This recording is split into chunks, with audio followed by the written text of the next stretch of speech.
together. Okay. This meeting is called to order in accordance with the Open Public Meetings Act. This meeting was included in a list of meeting dates sent to the Home News Tribune and the Star-Ledger on January 8th, 2014, and was posted on the bulletin board of Borough Hall, 221 South Fifth Avenue, on January 6, 2014, and has remained continuously posted as required by law. The fire exits are on either side of the room. Speak into the microphones when you come up to talk, and assistive listening devices are available.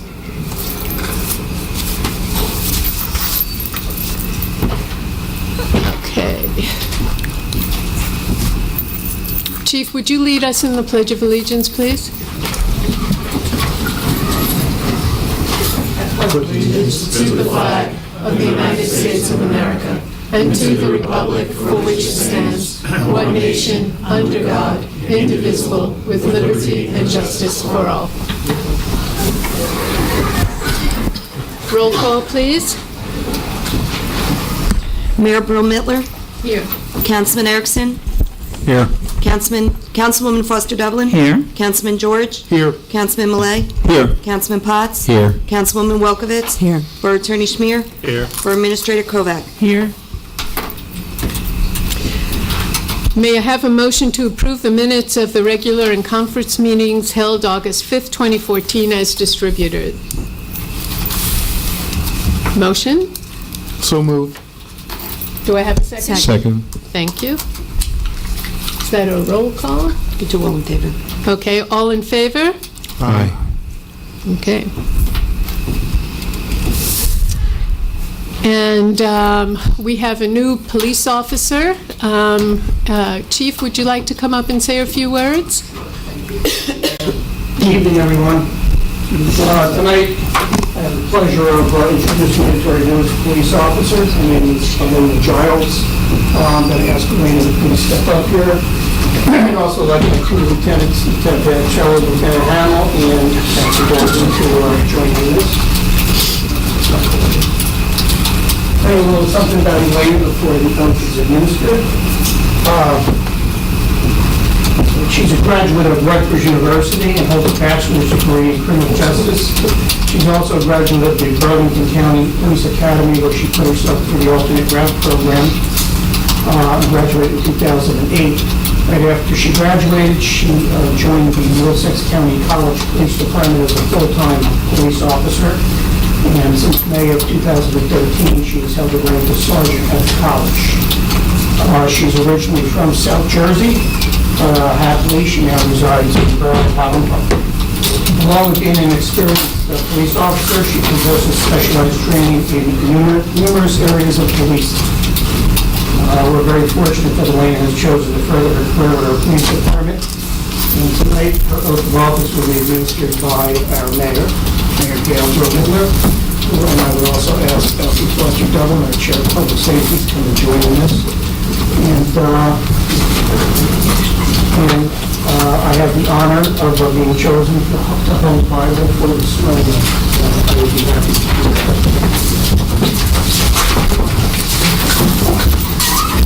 They have.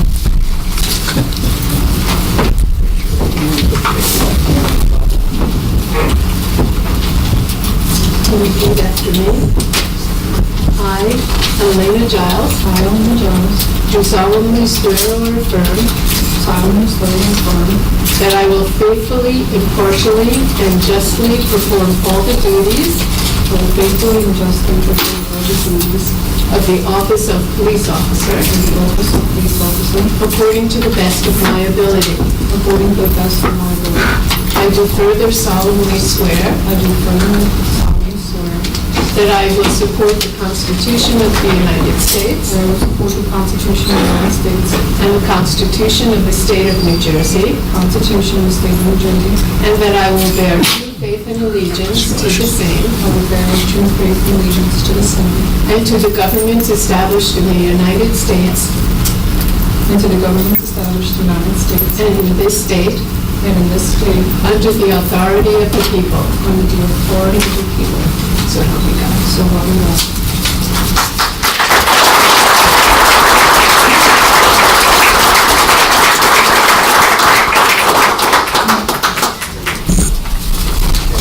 Thank you very much. So you have support of many of the members of the department who were able to make it here tonight, and we look forward to giving a long and rewarding career.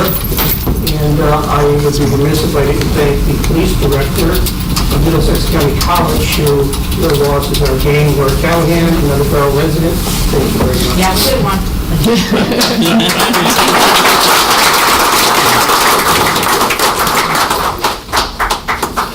There's refreshments out there. Do you want to take a break? Okay, we're going to take a brief break to enjoy some refreshments in honor of Ms. Giles' new appointment. So please join us outside for some desserts. Okay. All right, so tonight I've asked Alan Williams to give us a summary of the Honeywell findings on the Cleveland Avenue property. So Alan, if you could address everybody here in the chambers and let us know what the findings concluded. There we go. That's perfect. Okay. Can everyone hear me?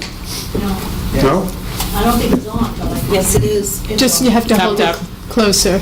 Just get a little bit closer. Okay. Thank you. It's on. As the mayor said, I'm Al Williams from the Environmental Commission. And I'll be talking about the remediation of the Midland Ross properties, which are also known as the Honeywell properties or the Waldron properties. The Waldron properties are between River Road, behind Cleveland Avenue homes, the railroad tracks, and Janeway. And the other property is Illuminated Experiences, which is further down Cleveland Avenue. Alan, could you speak closer into the mic, please? Thank you. Okay. Both of these sites have been contaminated due to industrial use for many, many years. For the Waldron property going back a century or so. A century, not more than that. And as probably most of you know, particularly people from Cleveland Avenue here, the Pulte, the crossings is behind you. And given that it was a very contaminated site, it had to be cleaned up to a residential standard. There's a New Jersey law called the Industrial Site Recovery Act, which requires that when an industrial site is closed down, it must be remediated. Honeywell International, who bought various properties, various companies, which actually owned both the Illuminating Experience and the Waldron site, is responsible for cleaning up and has probably spent many millions of dollars on that. The Waldron site in particular, the soil and water were contaminated with oil, petroleum, gasoline, trichloroethylene, the byproducts of the breakdown of trichloroethylene, heavy metals, polyaromatic hydrocarbons, which typically come from burnt coal. There were more than 20 areas of concern on the Waldron site. They detected these by doing borings and taking samples. Initially, the New Jersey DEP was responsible for monitoring the cleanup. Honeywell had a contractor, they paid for it, but DEP reviewed the reports and made the judgment it's clean or it's not. During the 80s and 90s, there was extensive cleanup. 20 of the sites were found to meet the standards of DEP, so that no further action was needed on certain parts of the site. This is, at least as far as soil contamination is concerned. Relatively recently, like in the last 5 years, DEP changed the rules.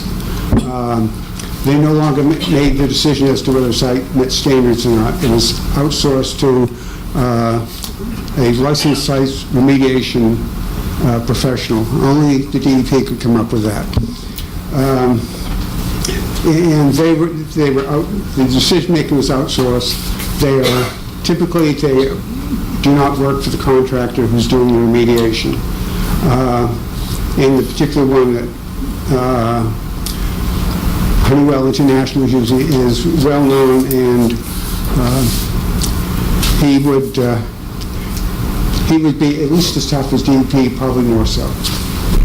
So when the transition occurred, the site still hadn't been completely remediated, and he reviewed all the documentation, which goes to someplace greater than 20,000 pages. He reviewed all of that and found two further areas of concern. Labeled 21 and 22. Again, in this case, they found contaminated soil, which, although it was contaminated, did not pass was not above the standards, but Honeywell International decided we'll just clean it up and make sure everything is clean. In the second one, they found a 425-gallon oil tank, which they removed, and some contaminated soil around it.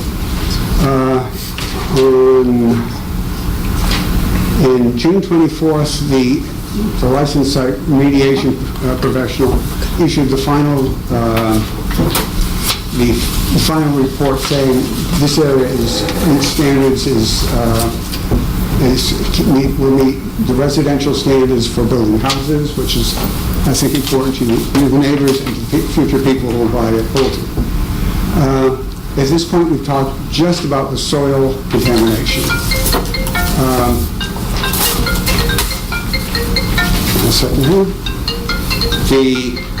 Can you speak a little bit closer because it doesn't pick up well on video? Thank you. Okay. We've just talked about soil contamination. There's also groundwater contamination, particularly from the trichloroethylene that was used as a cleaning solvent. And how they address that is they have approximately 25 monitoring wells on the site currently. And they found various areas were highly contaminated. There are multiple ways of attempting to clean that up. One of which is you pump water in and then pull it out with a vacuum, and you get rid of a certain amount of trichloroethylene. And that additional method is something called ion oxidation, which you pump that into the ground, which will then oxidize the trichloroethylene to things that are non-toxic. And after multiple years of doing these types of things, they got down to a level just above the limit, which, if I remember correctly, is the order of 1 microgram per gram of soil. But further technology would not get it below that. The DEP has a way of handling this. It's called a classification exemption area, which basically means you cannot get water from the aquifer under there, you cannot drill wells, and based on computer models of all the contaminant that they've found in the past, they can model how long it's going to take for natural soil bacteria to clean that up. And a CEA, a classified exemption area, has been put on the Walden property. It goes over to, on both sides of the railroad tracks, down into Johnson Park, where you cannot have wells there. And in approximately 34 years, the level will be low for all of the area below the DEP limit. A report on that was submitted to DEP and approved. Well, it was submitted in June and has been approved. As Ms. Karen Swain there, who was looking in her backyard, saw suddenly signs that said asbestos on the Waldron property. Our friends at my colleagues at Honeywell International immediately came in. Well, what happened is there was some cement with a fiber glue mixture holding cement, slabs of cement together. There was asbestos fibers in there. And this occurred in February of 2014. Came in, pulled those slabs out during air monitoring the hole for approximately a month. One asbestos fiber was found over that period, which is far below the regulatory limit. The conclusion I would draw as someone who has read at this point something like 2,000 pages of documentation back and forth. I used to spend 10 years in regulatory affairs. I'm used to this. That at this point, that site meets the residential standard for buildings, which should make the Cleveland Avenue folks more comfortable and the people who buy the Pulte property more comfortable. The other property is the illuminating experience. There has been some cleanup recently, and they again have a number of monitoring wells, and apparently TCE, trichloroethylene, which is a solvent, was used on that site. And there are certain places where there's high levels, and they appear to be flowing towards Cleveland Avenue. So the appropriate protocol, as defined by the DEP, is that all sites within 200 feet of the particular well, the soil underneath the buildings would be tested to see if there's any trichloroethylene flowing there. The idea is the contamination flowing from the site. The various buildings on Cleveland Avenue at 261, 271, and 303 Cleveland Avenue have been tested. There was no indication of any trichloroethylene there. The third site, the Garlotti Professional Building, they're negotiating how they're going to do that. One of the other things that they do when you have contamination of this sort is they do a search. Are there any portable water wells within a half a mile? And it turns out that there are no wells that are actually used in Highland Park. In 2000, according to Honeywell International, 2015, they're going to remove these concrete slabs, which are the foundation of the old buildings, and they will continue the remediation. One thing back to the Pulte property, there are the order of 25 wells now. They're going to be removed during construction. A number of them will be removed during construction, but there will still be significant wells to actually monitor that the TCE does decrease over the next 34 years. One process thing. Whenever there is a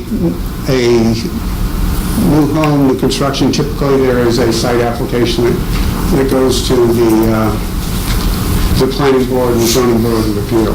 The Environmental Commission does receive the site applications, they comment on them, and if there's no contamination, we will also review the reports. Some developers have been very forthright, others do a bit more.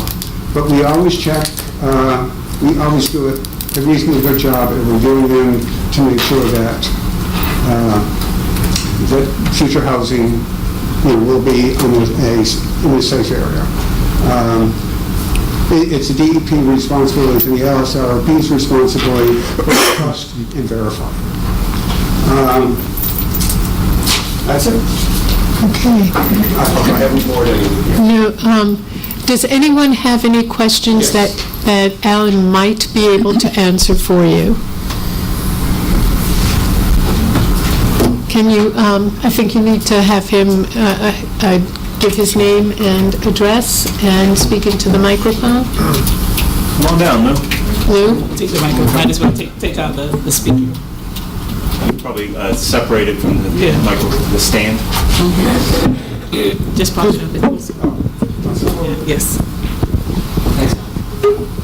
My name's Lou Pitchinson. I reside at 200 Jackson Avenue here in Park. Couple questions. Is Berkowitz going to continue as the LSRP at the rear side as well? I don't know, I believe so, based because he is working for Honeywell International. So, if they're responsible for cleaning up the illuminating materials, which is supposed to do it, I would expect it. Don't know, but I can actually find out.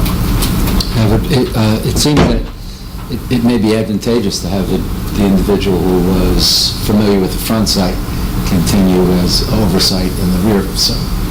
Yes, sir. That seems very appropriate. He's very, very good. I would agree.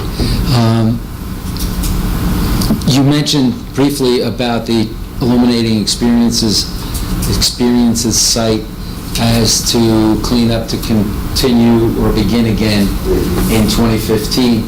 Does that pertain to both soil and groundwater? Well, when we pull up the slabs, you're going to find out what else they have there, if anything. Lou, can you give Alan the microphone? Sure, sorry. It's okay. Thank you. When they pull up the slabs, they will do more testing to see what contamination they have underneath them. There are other areas that they have cleaned up. But when you pull up slabs, they'll do further testing. If there's any contamination, soil contamination, that will be removed and clean fill will be put in. If there's a lot of trichloroethylene, they will probably do the same type of processes that they did on the Walden property, which may take several years. But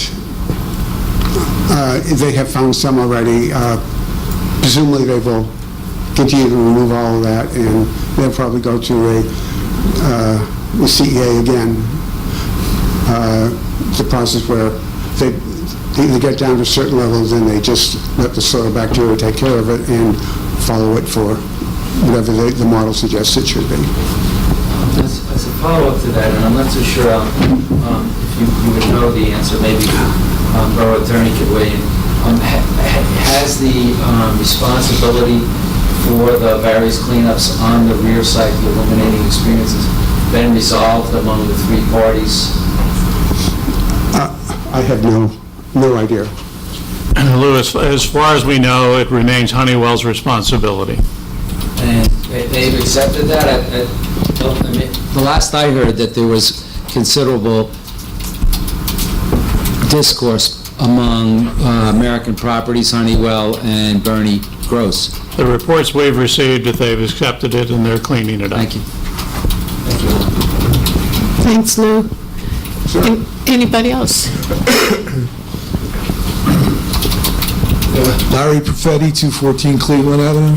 The one question I have is a question I had before. You talked about the TCE running down and across into the river or toward the river. The second property, Illuminating Properties, or Experiences, represents the apex, the highest point of Highland Park on this side, the north side, if not the entire town. Probably. Yeah. Okay, well, you can check it out. Now, we know, I know from living there that there were barrels in that were filled and depleted and, running out and so on toward the top of that property. Will there be borings then across the street toward the neighbors? Not down, not only down, because it looks down when you look down toward Garnlatti's. Right. But it doesn't look down when you look across the street at Cleveland Avenue. It just happens to be that's where the highest part is, but it is down. Even so, right where Jackson Avenue is. Yeah, you're looking east to west. I'm talking, north and south. Okay. If you look south, right, Cleveland Avenue is at the top, of course. And things go down from there toward Raritan Avenue. Okay. So, with the idea that this stuff migrates toward the lowest point, will there be borings across the street on Cleveland Avenue? I obviously cannot give you a definitive answer. I know from looking at the documentation that where they had TCE on the Weldon property, that it flowed down towards the river and towards the railroad tracks and probably underneath.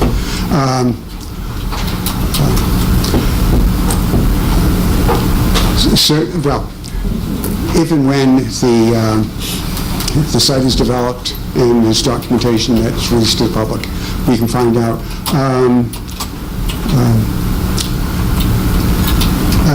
We have a good relationship with Honeywell International. We can ask that, the Environmental Commission can ask that question for us. Right, well, just if I can make a statement, I am requesting that the township take responsibility for making sure that that happens. As I say, that Cleveland Avenue is the top of Highland Park. Even things lower than Cleveland Avenue are higher than Raritan Avenue. And therefore, if you don't just think east and west, and you think north and south, that stuff's coming toward us and going toward Raritan Avenue. So I think you would have to insist on borings across the street in order to find out what's going on, because as we've seen over the years, they use this 200-foot kind of radius to delineate, what areas they'll bore, but you have to first know that there was never a source higher than the lowest point that they already found. And not that I know for sure, but I know where the barrels were, I saw barrels up there. I don't know that it's TCE, but I think it needs to be addressed and looked at. I think that's a good point. We can look into that. Thank you. Thank you. Anyone else? Thank you. Oh, Councilwoman Welkowitz. Hi, Alan. You mentioned that, by the way, thank you for reviewing that. Thank you for reviewing that voluminous report and synthesizing it down for us. You mentioned something about wells within half a mile. Is that wells for public drinking water? It could be Use a microphone. public well. Thank you.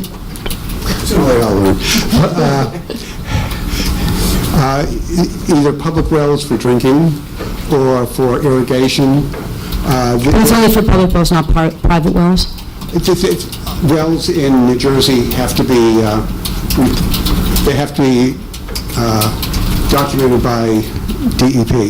And there's a list of all the wells in the whole area. And there's no wells that are currently used for potable water, by private individuals. Okay, thank you. It's in the ERA. Anybody else? But those individuals know that, right? I guess is the... Okay, Alan, thank you so much for taking this on and explaining to the council originally and to the public what the results of that testing were. One last comment. I sort of summarized this. We'll put it on what I just said. We'll put it on the Environmental Commission website. Okay. If people want to read further, they can read there. Which is, if you go to the Borough's website, going to the department's Environmental Commission is right there. Thank you. Thank you again, Alan. Okay, council reports. Let's switch things up a bit and start down on my right with Councilman George. Thank you, Mayor. Just very briefly, I've been taking the opportunity to meet with the boards that, for my liaison, and just observing them and talking with the members. I sat in on the redevelopment meeting where the new attorney for the redevelopment agency presented with regard to his general background. The planners on the board also discussed the redevelopment plan in light of some of the changes that have occurred since it was first adopted in 2005, so they're moving forward with that. I also had my first meeting with the Main Street group at one of their meet and greets at Pino's.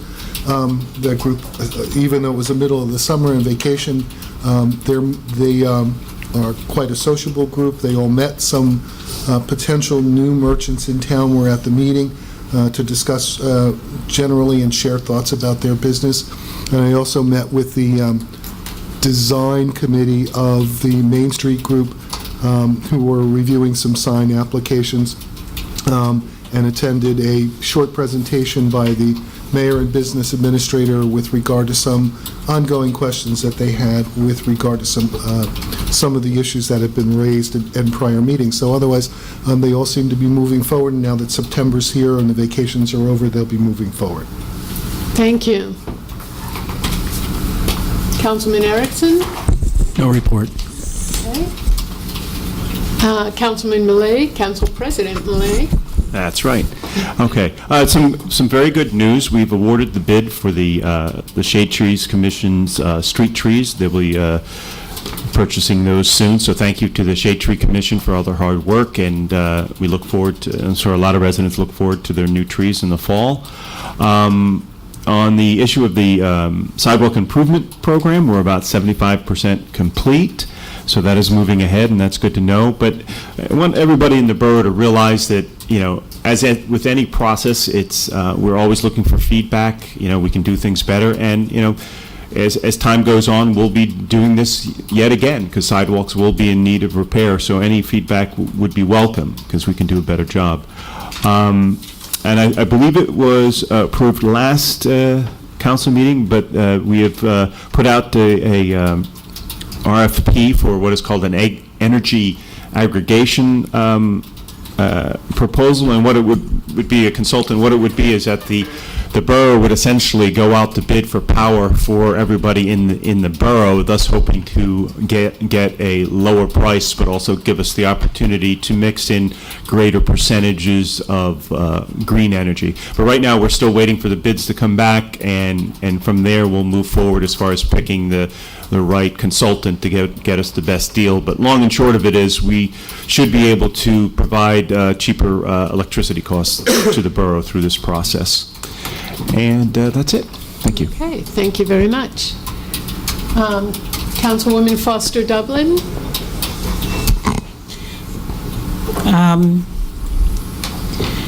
As we approach, September begins hurricane season.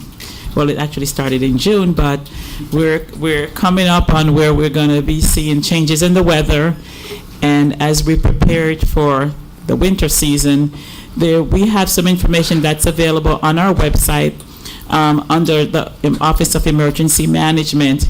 And it talks about hurricane preparedness. If there's a toolkit there, how you can get information to prepare for your toolkit, how you can get information to prepare for, God forbid, if we should have one of those terrible storms that we've had, such as a Sandy, that there's preparedness information on there for protecting your home, having a kit ready with various kind of foods that you would need, and also for your pets as well. So please take a moment, go to the Borough website and go under the OEM, and you can be prepared just in case we have another one of those storms that come our way. We have a program, the police department has a program that's in effect. We've gotten a grant for $5,000. It's called Drive Sober or Be Pulled Over. And I would want everyone to pay close attention. We should not be drinking and driving. But if you do, the program is in full effect. It's been advertised on TV, and it's highly enforced in Highland Park. On a very sad note, we lost one of our lifetime Highland Park firefighter, Vince Murphy. He passed away last week, so keep his family in your prayers. And that's my report. All right. Councilman Potts? Thank you, Mayor. Just wanted to announce that the fall sports registrations are still open, and also the borough could use some coaches in some of the sports as well. So if you're interested in being a coach, please contact Andrea Bay at the Senior Youth Center. The next senior luncheon, which are usually held monthly, is going to be held on Friday, September 12th, and that'll start at 12 noon. There's lots of activities and events going on at the Senior Center, so feel free to check out the borough's website or stop by the Senior Youth Center and pick up one of their calendars of events. Thank you. Thank you, Councilman Potts. Councilwoman Welkowitz. Thank you, Mayor. First, a big shout out to Rich Lear of the Middlesex County Parks Department for changing out the swing seats in Donaldson Park to ones that seem a lot more user-friendly. I'm also delighted to announce that the residents of our housing authority here behind us on South 6th Avenue will be holding a large indoor-outdoor yard sale. This is the first one they're hosting. That'll be on Thursday and Friday, September 18 and 19, all day from 9 a.m. to 3 p.m. They'll be selling knickknacks, jewelry, trinkets. A lot of the residents do a lot of crafts. They'll be for sale as well. And also donations are welcome if you'd like to drop anything off to be sold. I'm really looking forward to that. It's a good way for that community also to get together. A gem in our community is our library, and they offer great programs to people of all ages with all different interests. I'm proud to announce that the library just received 2 grants, $500 from the New Jersey Council for Humanities.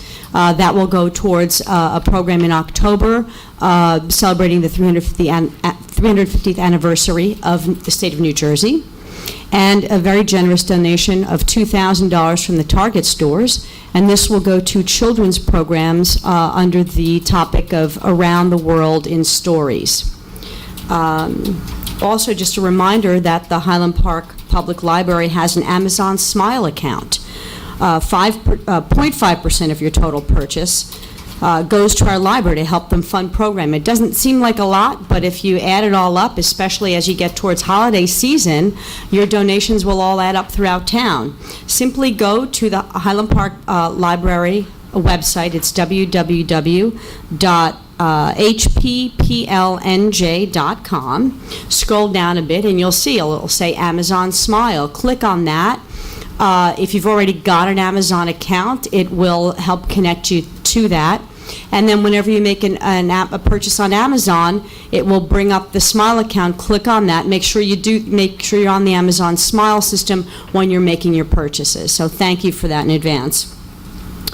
Also, and just some of the things that these kind of donations that we get fund. For instance, an art reception on this Saturday, September 6th at 2 o'clock in the afternoon with local artist Dr. Indrani Chowdhury. On Tuesday, September 9th, a film from the film Clute from the 1970s, hosted by Dr. Robert Knoll, my old film teacher from Highland Park High School. On September 16th, a book talk, open mic night on the 18th, Friends of the Library Poetry Night series, and an international film festival later in the month. Look out for that. Go to their website, sign up if you don't get their notices, and help support our library. Also, our Complete Streets Advisory Council has been very busy this summer. One of the things we're planning for right now is we want to join in the national campaign Noticing Parking Day, and that is simply an event that in towns throughout the country that examines and brings attention to the amount of space that we use for a parking space. On that day, which will be Friday, September 15th, in the afternoon from noon to 7 p.m., we'll be commandeering 2 parking spots on South 3rd Avenue. We'll set it up with some furniture and a place for you guys to relax, and hopefully we'll have some music. And if you're a musician, come on down and hang out and see what else those parking spots can be used for instead of a car being parked there. These events have been very successful throughout town. In fact, Montclair held one last year where they rolled in a piano and it was a lot of fun. And the ex-mayor of Montclair was here with last year and spoke to us about it. So we look forward to that. And also, we plan to do in our efforts to improve pedestrian and bicycle safety, We're planning to do a count of pedestrians and bicyclists on Raritan Avenue and how these two intersect. We have some tentative dates, the morning of September 17th and the afternoon of October 1. They're staggered times so that we could get a better read for the volume of traffic. This is being put on through Sustainable Highland Park, and we're looking for volunteers. We'd really like some people to come out and help us with the count. If you can make it, contact me, welcomeitshp@gmail.com. You'll have to look up how to spell that. Thank you.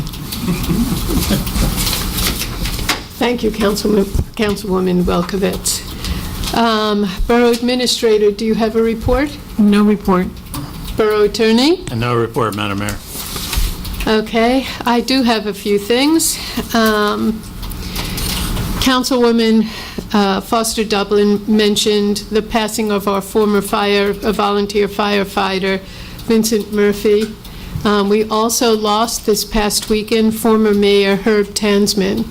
Both of these men were dedicated to Highland Park. They love their community, and I'd like to take a moment of silence to remember them both.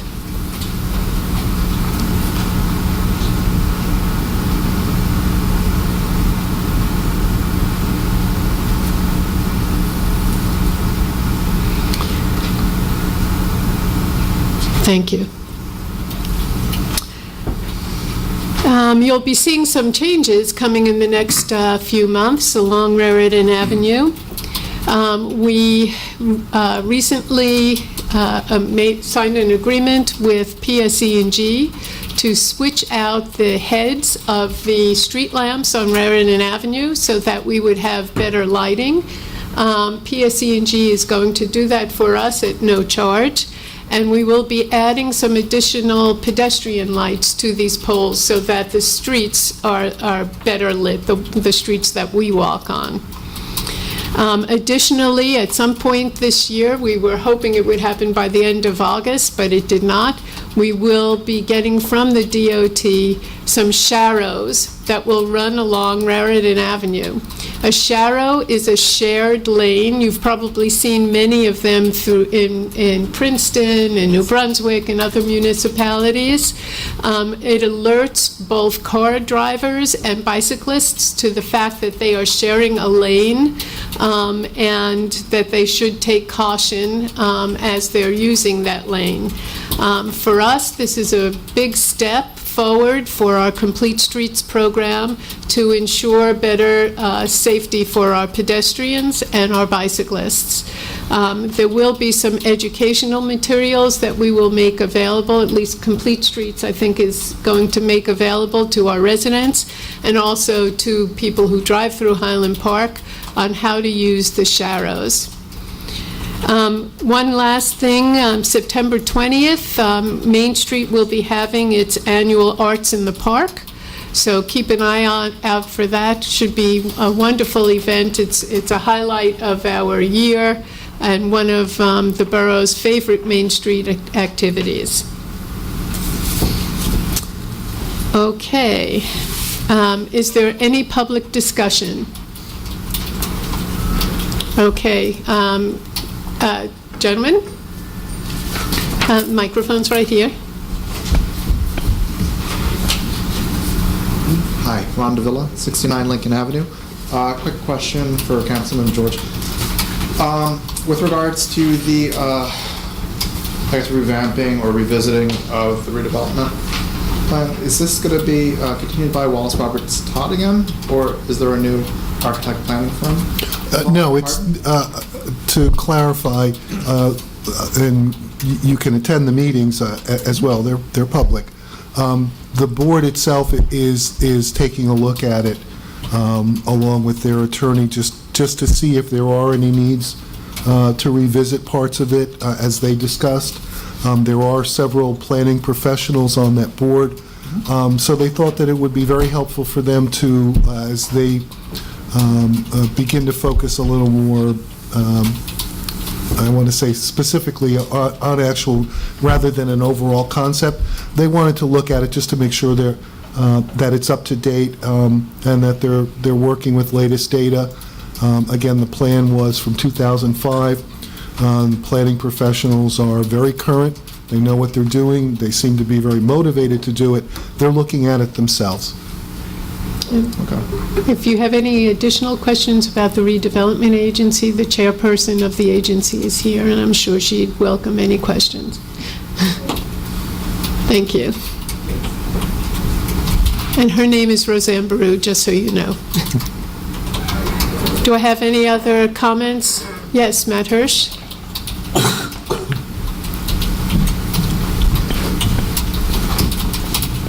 Hi, thank you, Mayor. Matthew Hirsch, 333 Felton Avenue. I just wanted to remind for the folks at home that the townwide garage sale is September 13th and 14th. And there's information on the borough's website for that. And I would be remiss as a resident of Felton Avenue to not invite everybody at home to come to Felton Avenue because we have the best garage sales in Highland Park.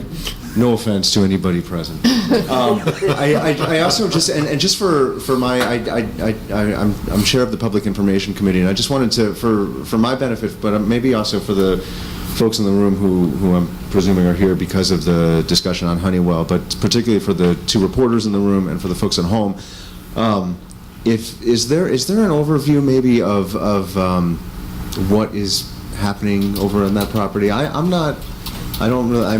Is there just a brief overview on what's being discussed or what?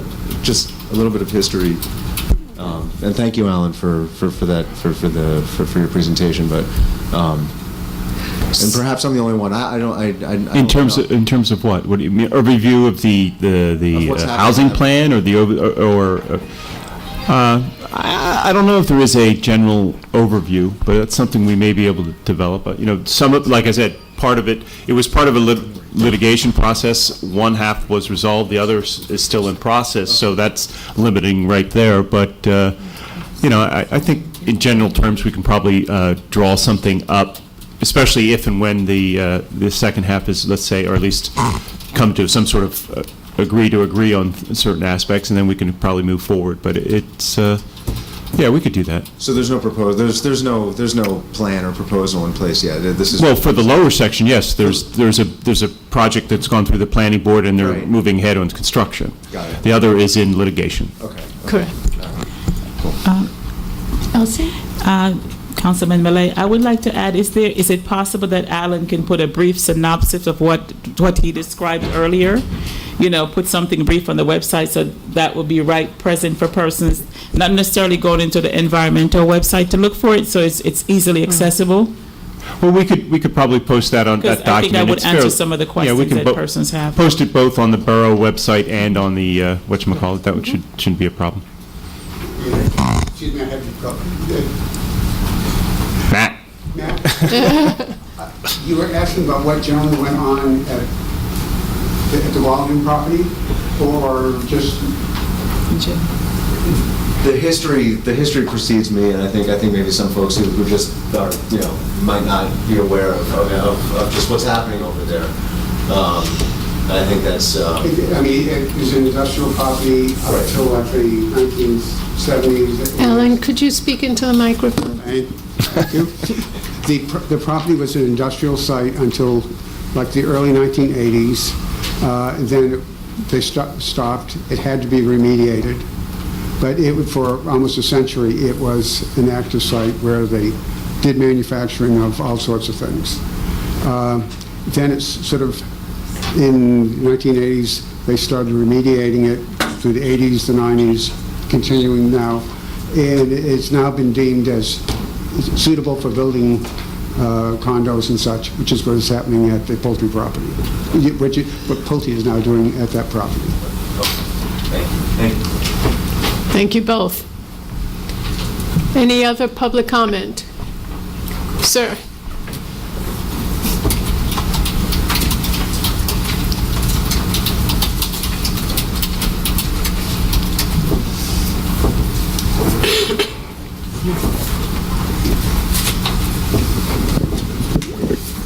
Lou Pitchinson, 200 Jackson Avenue in Highland Park. As a former resident of Felton Avenue, I would like to assure Mr. Hirsch that there are some other neighborhoods that at least tie you guys. And you represent them well. I'm curious as to the current status of the builder's remedy lawsuit with regard to American Properties. Borough Attorney, would you like to answer? Sure. Well, the status is that, I guess, settlement discussions continue. We met through the summer. Our most recent meeting was on the 15th of August. We're still trying to reach an amicable settlement. We haven't yet. And we've kept Judge Paley and the master informed of the status of our discussions. The master attended the last settlement discussion we had on the 15th. So it's still in flux. The settlement discussion, not in Judge Paley's courtroom.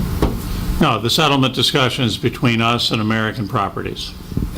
Is there a return date on the calendar? Not right now, no. Thank you. Yes, come forward.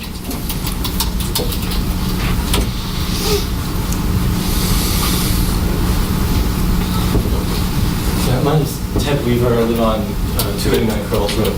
I was wondering if you could explain a little bit more the new garbage can system that's going to be in Highland Park with public funding and stuff. If you had any figures Okay. for that. Patrick, would you like to address that? I don't understand the specifics of your question. The first part of the question is if you could just explain exactly what is happening with, I guess as you were talking about last meeting, you're saying that I guess every house is going to have a new garbage can provided by the borough. I see what you're saying. Okay.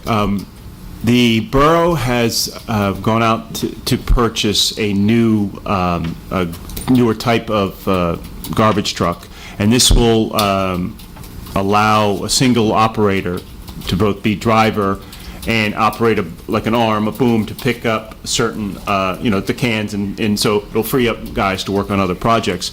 And we were beginning almost like a pilot program, because that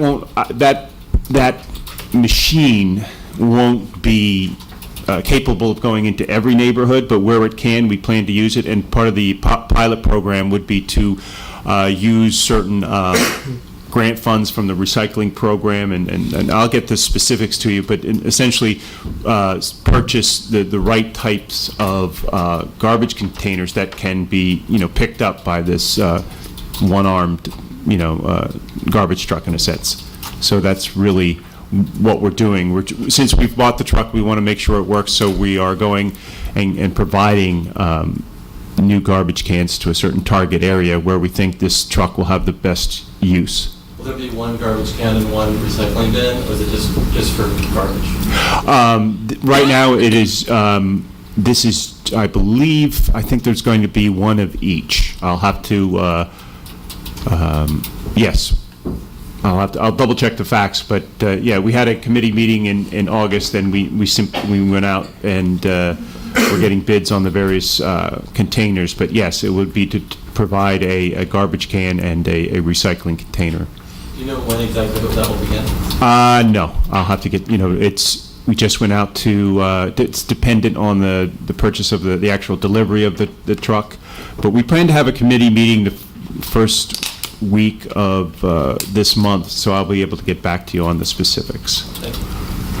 But it's a good thing because it frees up people to do other things rather than, riding around on the back of a truck.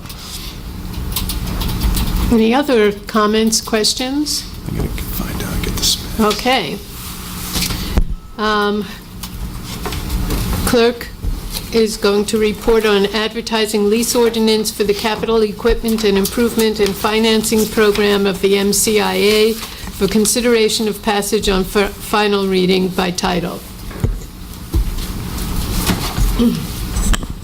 An ordinance of the Borough of Highland Park, County of Middlesex, State of New Jersey, improving and authorizing the entering into execution and delivery of a lease agreement with the Middlesex County Improvement Authority relating to the issuance of county-guaranteed capital equipment and improvement revenue bond, Series 2014, of the Middlesex County Improvement Authority has been duly advertised for consideration of passage on final reading by title and affidavits of publication are on file.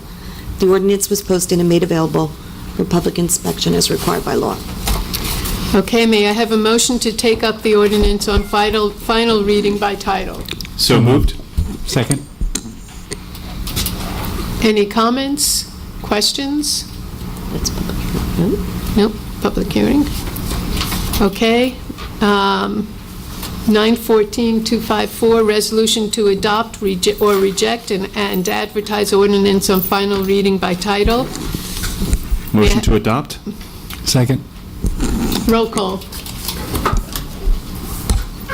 Councilman Erickson? Yes. Councilwoman Foster Dublin? Yes. Councilman George? Yes. Councilman Malay? Yes. Councilman Potts? Yes. Councilwoman Welkowitz? Yes. Okay. The clerk will report on advertising a loan ordinance for the capital equipment and improvement and financing program of the MCIA for consideration of passage on final reading by title. Ordinance of the Borough of Highland Park, County of Middlesex, State of New Jersey, approving and authorizing the entering into execution and delivery of a loan and security agreement with the Middlesex County Improvement Authority for the undertaking of various 2014 capital improvements and the acquisition and installation of various equipment with an estimated cost of $152,500. The cost of such improvements and equipment to be financed through the issuance of county-guaranteed capital equipment and improvement bonds, Series 2014 of the Middlesex County Improvement Authority, was duly advertised for consideration passage on final reading by title, and affidavits of publication are on file. The ordinance was posted and made available for public inspection as required by law. May I have a motion to take up the ordinance on final reading by title? So moved. Second? Okay, public hearing. 914-255, resolution to adopt or reject and to advertise ordinance on final reading by title. May I have a motion to adopt or reject? Motion to adopt. Second? Roll call. Councilman Erickson? Yes. Councilwoman Foster Dublin? Yes. Councilman George? Yes. Councilman Malay? Yes. Councilman Potts? Yes. Councilwoman Welkowitz? Yes. Okay. The clerk will report on advertising amendment to the peddling, soliciting, and canvassing ordinance for consideration of passage on final reading by title. An ordinance amending the Code of the Borough of Highland Park, 2010, Chapter 290, concerning peddling, soliciting, and canvassing was duly advertised for consideration of passage on final reading by title. The ordinance was posted and made available for public inspection as required by law. May I have a motion to take up the ordinance on final reading by title? Motion to adopt. Second. Public hearing. 914-256, resolution to adopt or reject and advertise ordinance on final reading by title. May I have a motion to adopt or reject? Motion to adopt. Second. Roll call. Councilman Erickson? Yes. Councilwoman Foster Dublin? Yes. Councilman George? Yes. Councilman Malay? Yes. Councilman Potts? Yes. Councilwoman Welkowitz? Yes. Okay. The clerk will report on advertising amendment to traffic ordinance for consideration of passage on final reading by title. An ordinance to amend and supplement the revised general ordinances of the Borough of Highland Park, Chapter 7, Traffic, was duly advertised for consideration of passage on final reading by title, and affidavit of publications are on file. The ordinance was posted and made available for public inspection as required by law. May I have a motion to take up the ordinance on final reading by title? Motion. Second.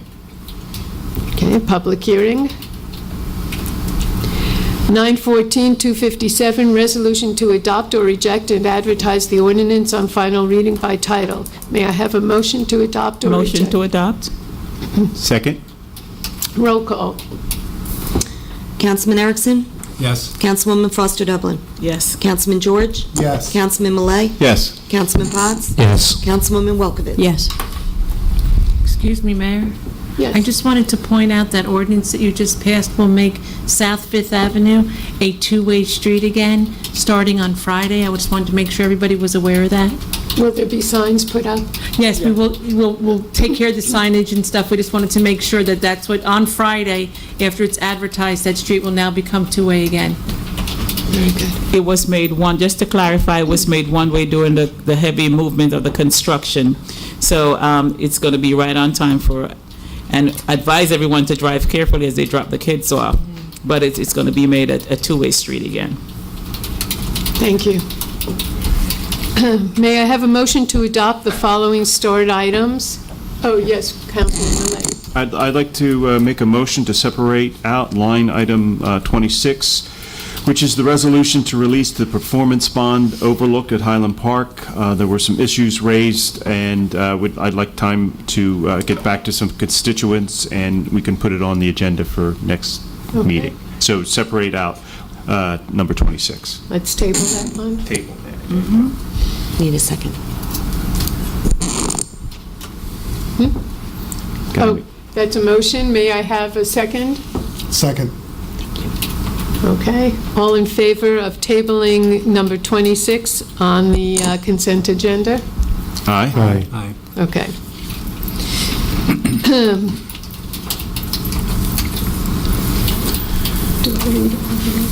Don't have to read the numbers, just the titles. Okay.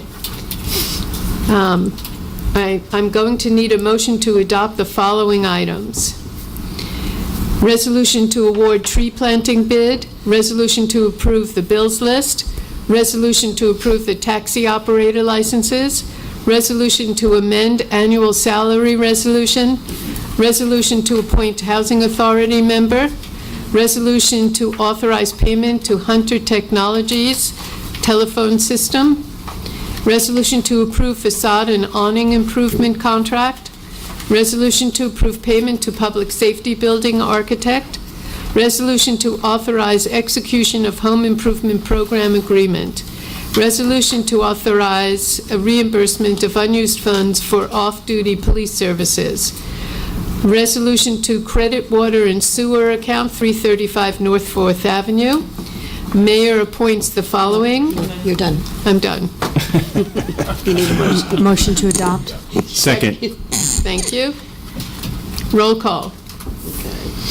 Councilman Erickson? Yes. Councilwoman Foster Dublin? Yes. Councilman George?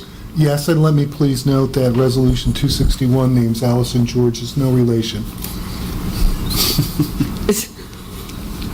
So too that bad. there's no conflict, so I don't have to abstain. Okay. Councilman Millet? Yes. Councilman Potts? Yes. Councilwoman Welkowitz? Yes. Okay.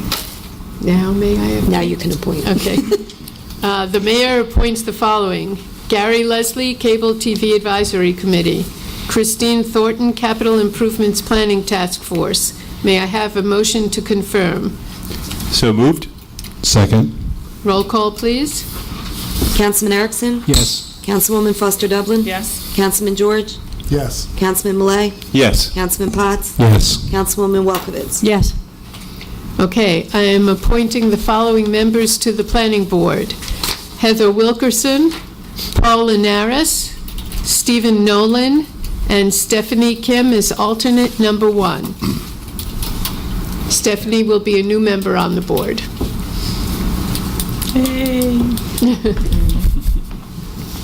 Okay, any public discussion? All right.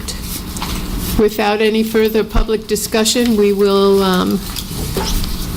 go into executive committee. No motion to adjourn. May I have a motion to adjourn? Motion to adjourn? Second. Okay, thank you.